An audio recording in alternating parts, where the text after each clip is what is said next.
Philippine stocks. Is it a buy, sell, or hold? Magre-react ako on this article for this video by April Tan sa Inquirer.net Intelligent Investing. So ako, nag-share din ako ng aking investing lesson based on my own personal perspective. So sa ngayon meron na akong 21 and still increasing. It's part of my Patreon exclusive contents. And if you want exclusive investing related contents in the Philippine stock market, check the pinned comment. So balik ako on this article na ako, buying a stock has never been a question. I'm always a buyer of stocks. So nung ka-COVID, I'm a buyer of stocks. Nung nag-peak yung nagpi-peak yung interest rate. At one point, nag-down yung PSI ng around negative 20%. I'm a buyer of stock. Last year, nung nag-peak tayo around here and then bumagsak din naman earlier this year, I'm a buyer of stock. Ngayong pumuputok yung corruption scandal, I'm always a buyer and holder of stocks. So nagbebenta ako ng stocks from time to time pero niro-rotate ko lang din agad. As evident sa mga sinishare ko na broker generated statement on Patreon kung saan makita doon almost all the time.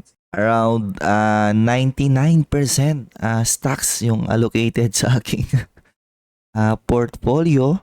So para sa akin, I've always been a believer of Philippine stocks, Philippine corporations, and the potential of Philippines as an economy. Pero syempre, just like all other economies, may mga pagdadaanan yan, no? Na cycles, scandal, tulad ng nangyayari ngayon.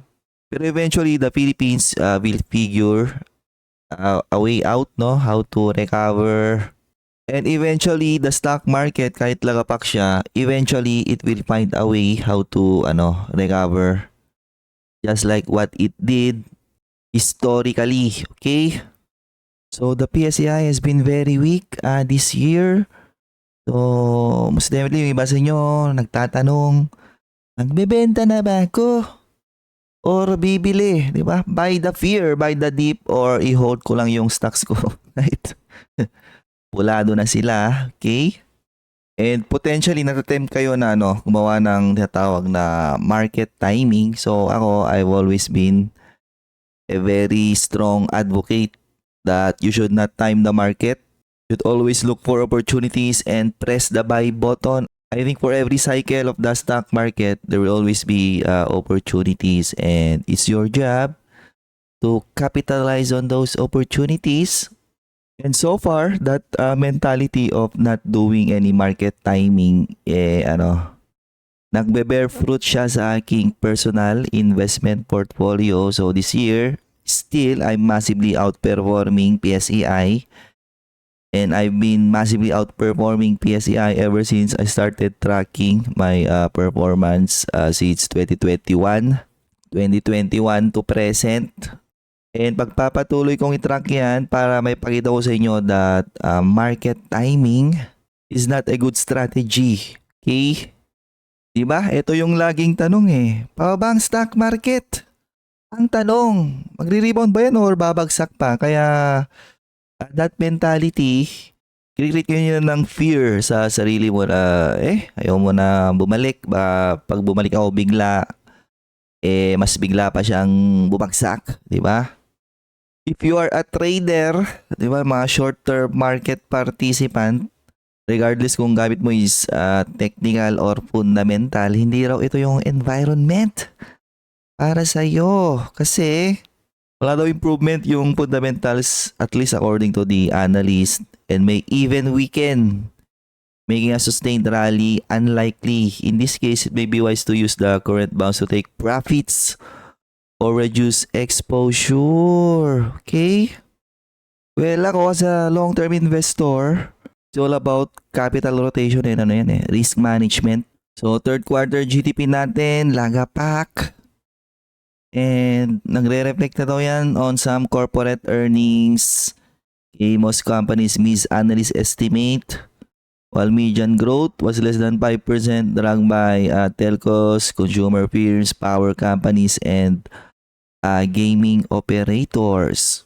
Telcos, yes, pero consumer firms and power companies, I think may mga may mga outliers, no? Especially on the consumer firms. Yun nga lang, no? A lot of those outliers, wala sila sa main index. Nandyan din yung external risk, which is US, no? Donald Trump, yung mga ginagawa ni Donald Trump, I think, are inflationary in nature. Together with that potential AI bubble, massive spending on AI infrastructure. And sabi dito, may daw doon na nangyari auto and credit card delinquencies. Levels last seen during the global financial crisis. Noong di ba? 2007. And layoffs have also surged kasi mga companies, no? Especially mga ginagawa ni Donald Trump. Di yan mag-absorb ng mga additional cost, no? Ang gagawin niyan is mag-stop, mag-expand, and magko-cost cut. There's no way na i-absorb ng corporate America yung mga additional tariff. Hindi sila ganun mag-isip, okay? Puro yung mga companies yan, puro profit oriented.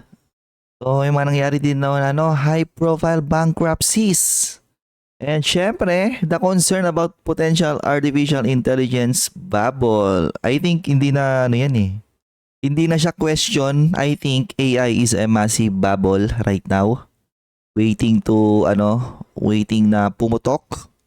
So ayan, hundreds of billions of money into data centers and other AI infrastructure despite limited real world adaptation. Yung mga sikat na AI company like ChatGPT, wala pa yan, no? Tagal pa profitability ng mga yan.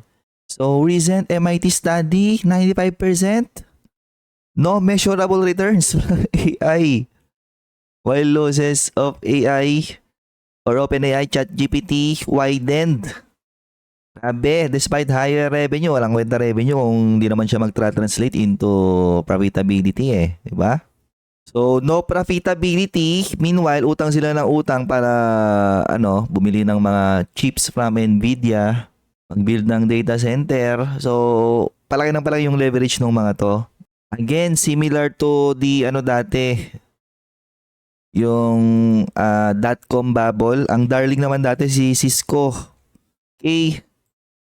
Kasi when it comes to yung mga tawag nito, yung mga internet, kailangan mo dyan madaming networking, complex networking. Si Cisco yan dati. So, up until today, so, papunta pa rin siya sa kanyang peak dati. Kasi nga, na-drive siya ng na-drive to an all-time high na di naman supported ng valuations, no? Di supported na kanyang na-generate na earnings and cash flow. So eventually binawi yun ng market. And ang mahirap yan kapag sobrang na-drive siya sa overvalued or grossly overvalued level. Ay mamahinga ka ng kung nakabili ka dati dito. Mahinga muna yung pera mo diyan ng di ba? More than 2 decades na, wala pa. Okay. Tulog pa rin. And of course, S&P 500 nagiging concentrated siya ngayon, di ba? With the Magnificent 7, yung mga tech stocks nila doon, accounting for 40% sa weight ng S&P. Pero mostly ng value na yan is driven by Nvidia, okay? Na ito yung poster boy ng AI. Pag ito nag-collapse, collapse lahat, okay? Na syempre pag nag-collapse yung S&P 500, magko-collapse din daw ang PH market due to bad sentiment na nangyayari talaga yan, no? So SPY nag-collapse siya dati dito 2000. Ayan, pabuntang 2003. So nag-peak sila around September of 2000. Meanwhile, PSEI, September of 2000. Actually, pabagsak na tayo nun Ayan, no? So habang sila nagpipik dati, tayo, ganun pala, no? Parang similar situation ngayon na yun, bagsak tayo. September of 2000. Then nag-continue yung negative sentiment until 2003. Ayan, no? Okay. So kung magka-crash man tayo, kukunti na lang, no? Yung September, konti na lang negative 28. Meanwhile, ang US market during those times, nag-crash sila ng more than, negative 46%. Pero mas malala malamang yung QQQ. Kasi QQQ, nandito talaga yung concentration ng mga tech stock. Nag-collapse sila ng more than, grabe, negative 80%. Na yan yung minamarket ngayon eh, di ba? Yung mga mutual funds na nagtatrack ng global stock market, especially ng mga tech-related companies. O, alam nyo na. Kung nabili kayo sa TokTok, assuming ngayon yung TokTok, magko-collapse yan ng potentially more than negative 50%.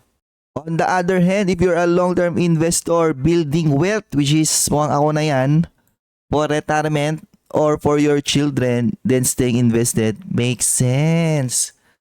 Kasi nga, ang gagawin mo lang naman is, re-reinvest ka lang, no, ng mga dividend mo, rebalancing your portfolio from time to time, managing your risk, gano'n lang ang gagawin mo dyan eh. So, very cheap ang PSEI, 8.8x forward earnings, a level that close to the through reach during the 2008 global financial crisis. So kapag mag-correct man ng PSEI, I think di yan na magko-correct ng 50%. Siguro magko-correct siya at most negative 20%, no? Ibig sabihin hanggang dito lang, siguro mga 4.8 or yung measurement nga laging sa peak eh. Baka nga hindi na siya mag-correct eh, di ba? Nandito yung negative 20% eh. Nasa 7,000 pa eh.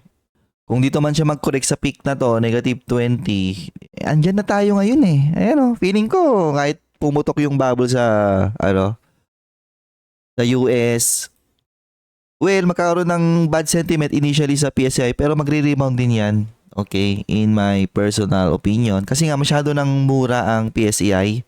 So, many blue chip stocks are priced below their 10-year low pero para sa akin, ang opportunity wala sa main index.